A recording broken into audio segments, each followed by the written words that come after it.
Hey folkies, how are you all going?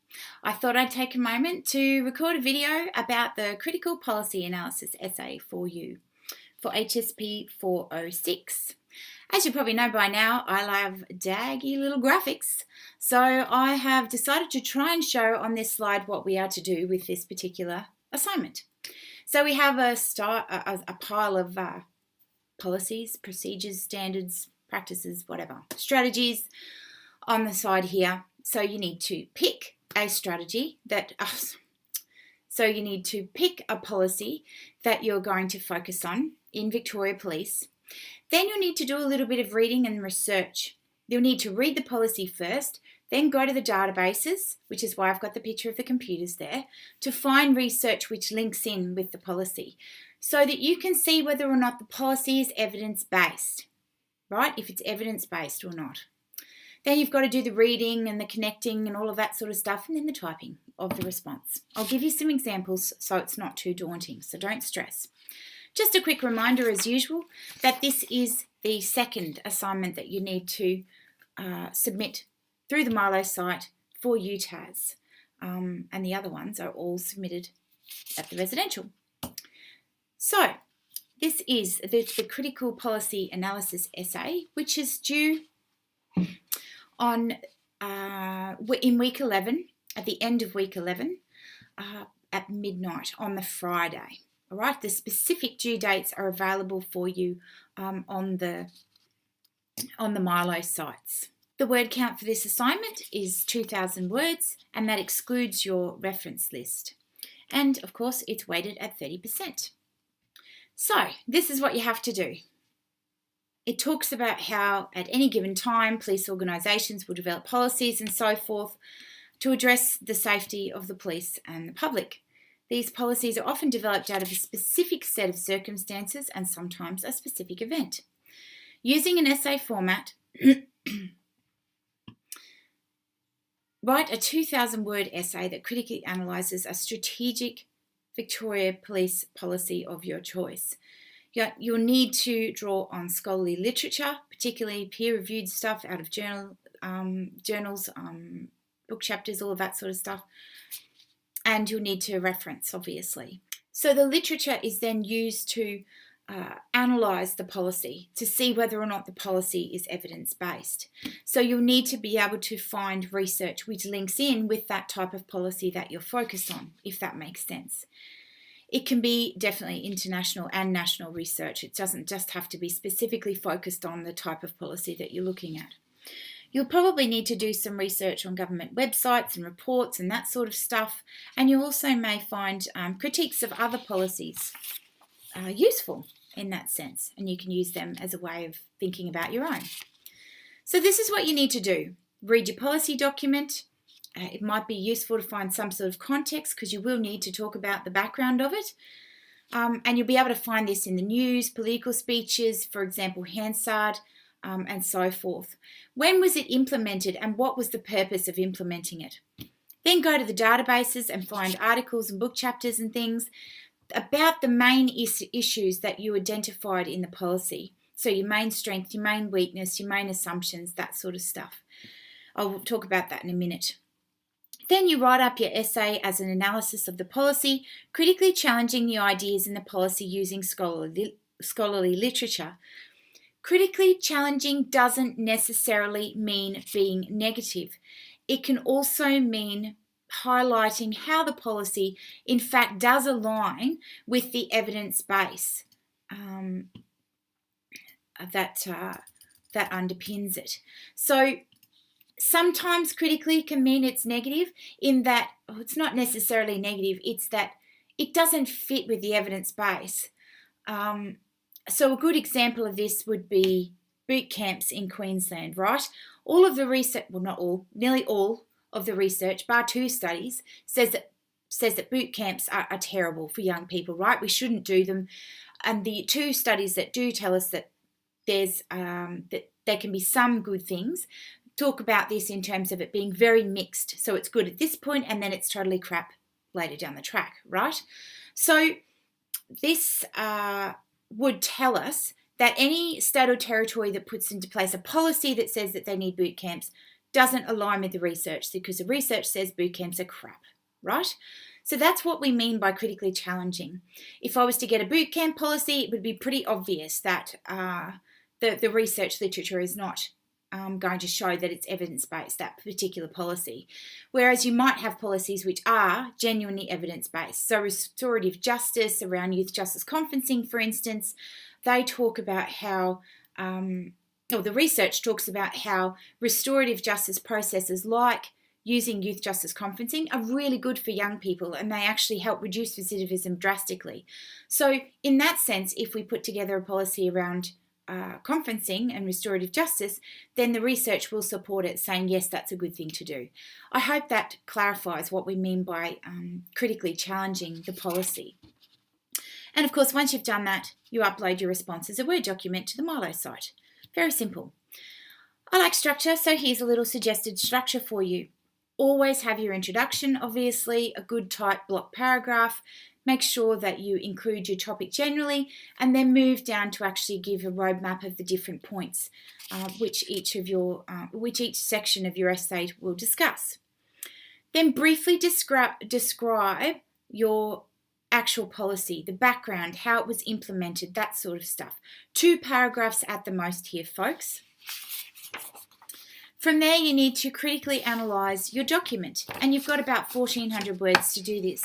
You read your policy carefully, then you go and you look at the research literature around these documents to have a look at how the document describes the part of policing that it's focused on. So how does it talk about, policing young people, for instance? What are the key assumptions about policing that underpin the document, the policy document? So is one of the assumptions that all police officers and members of the public need to be safe? What is the main strength and the main weakness of the policy document that you can see in terms of policing? And what does the research literature tell us about that? So these are the different things that you need to do, the questions that you need to answer, I suppose, in the different parts of your essay.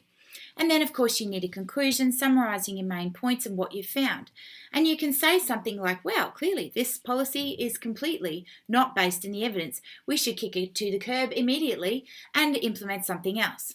Or alternatively, you might say, actually, this policy is really fairly well evidence-based. They've done a great job here marrying it up with the research evidence. So, yeah, we should totes be continuing this one.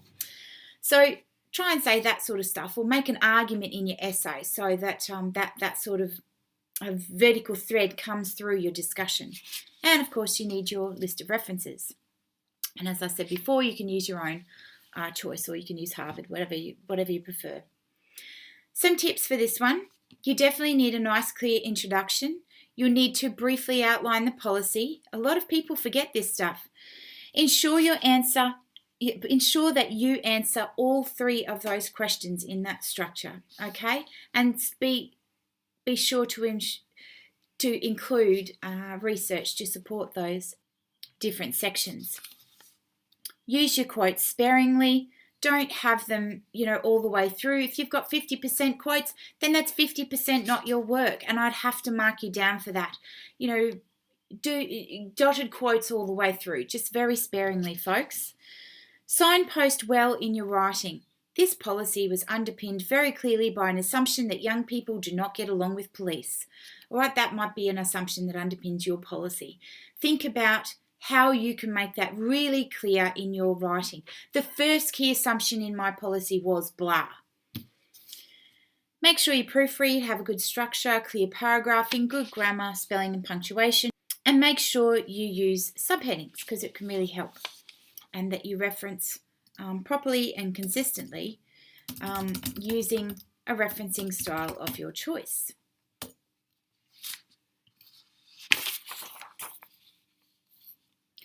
So what are some things that have tripped students up in the past with these types of tasks?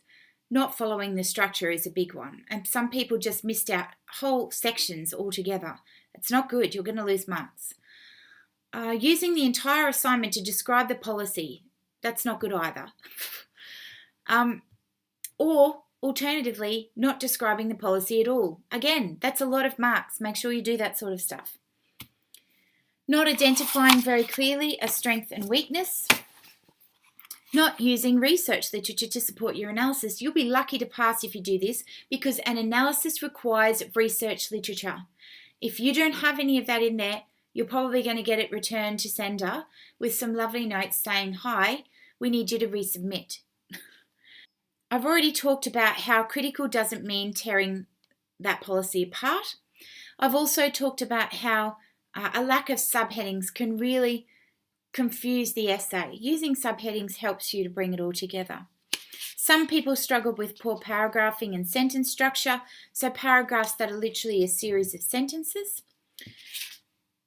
Follow-on sentences was another core issue, a lack of proofreading, referencing errors, unclear paragraphing where people don't have their linking or transition sentences for their vertical thread, where people are missing their linking and transition sentences, and of course overusing quotes and not paraphrasing and stuff enough.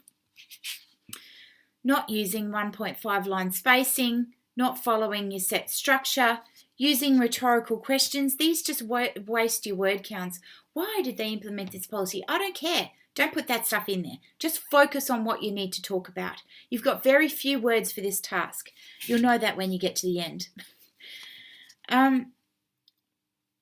Some people use personal communications or surveys that you've done with people in the workplace. This is actually a form of research and really not a good idea. So I'd highly recommend not doing that. Just focus on the research literature to analyse your response. Some people rely on first-person accounts or personal opinions. This is also not a good idea. Now, certainly you might be able to make mention of the fact that you've been at the receiving end of this policy and it wasn't very great. One sentence at the most, folks, but that's it. Just focus on analysing the policy in terms of the research literature and you'll be fine. Not having full paragraphs is a really big problem. And by full paragraphs, I mean 2 sentences. You need at least 5 sentences in a paragraph. Please make sure that you do that. Including a series of definitions as a list in the essay, not a good idea. Incorporate your definitions into your introduction. That's where they belong. And of course, not using research literature to analyse your key points that you're making. You really needed to make sure that you incorporated research literature throughout your discussion so it supported your analysis. So what does the marking rubric say about all of this stuff? I use this as a checklist to help you know what you need to include and when. You can see we've got it divided up into different areas, and I kind of use these as a checklist to help me think about the different things that you need to put into the essay. So we've got apply theoretical and practical knowledge about leadership in this particular instance, but you're broadly referring to leadership in terms of the policy. So detailed applications of specific research literature to analyse the policy, or limited, if any, attempt at applying research literature to analyse the policy. Pretty straightforward. Then we've got critically discuss underlying assumptions of Victoria Police policy. And then it goes through the different sections there. Critically consider future police practice. So looking at the specific elements of future police practice and the ways in which we can move forward, that sort of stuff. And then evaluating the strengths and weaknesses of Victoria Police policy. So, of course, as per usual, we've got communication, addressing the set task, making sure we're using appropriate grammar, spelling, English, all of that stuff, and attributing the work of others correctly by using a referencing style. Very straightforward stuff. A reminder again that you've got some resources online that teach you about how to structure an essay, but you have to make sure you've got your introduction, your body, and your conclusion for this specific task, okay?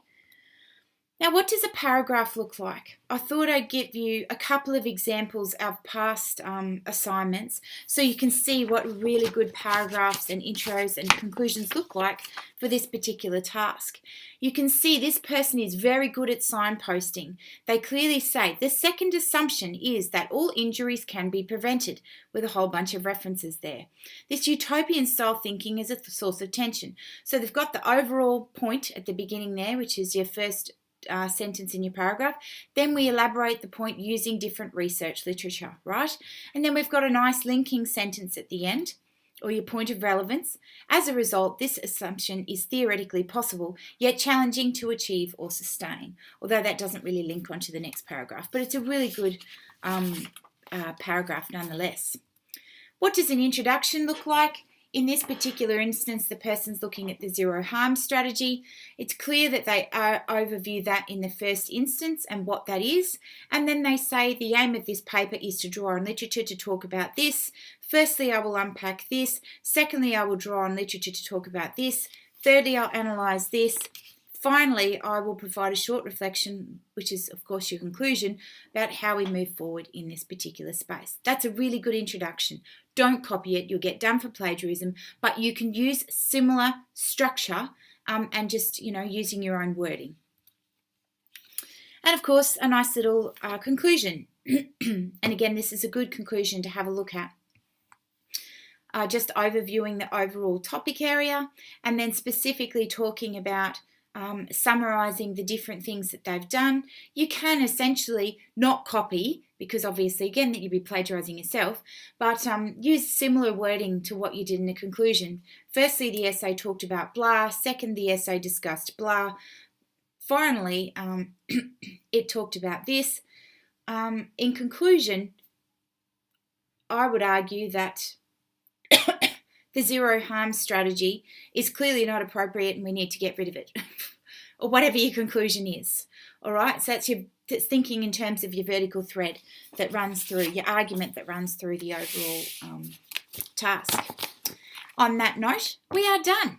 If you have any questions, please don't hesitate to email me, and I'll see you all further at the residential. See you later.